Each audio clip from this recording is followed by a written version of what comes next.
ও আমার সোনার ময়না পাখি কোন দেশেতে উইরা গেলা রে। বাদিজা বালা আছনে? রাহুল দোষী কি যে অবস্থা কাকা? আসি বালা আছি। তোমার বোনের জামার গোবাইত পরশুদিন সকালবেলা তুই আর হারাইছ। জি হারাইবার আগে গিয়ে কইছ যে 1 ঘন্টা আগে তুমি এখন রেডি হয়ে বই রয়েছে, আপনি শুধু যাইবেন, যাই হেগুনের সুন্দর মতো লই চলে যাবেন। ওমা এটা যাইবার হলো তো কাকা দিয়ে সিনেমার মতো ফাইটিং চলে খালি। তোমার বোন তোমার বোনের হইল লগে লাগি বই রয়েছে, ওই হিডের লগে বলে কি রাপ কম দিছে এটা তাহলে এই যে ঝামেলাটা যে হইলো, আজ 1 ঘন্টা ধরে বই আসিলাম, হিগুনের বিবেকটা কিরকম? এগুলো আরেক টাকা দিছে ব্যাকে মিলে 200, অন তুই আর 200 টাকা দেওয়া।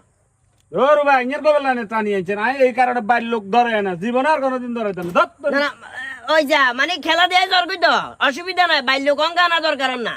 রাতের 3টা 4টা বাজে ফেনী সদর হাসপাতালের কাকার কথা।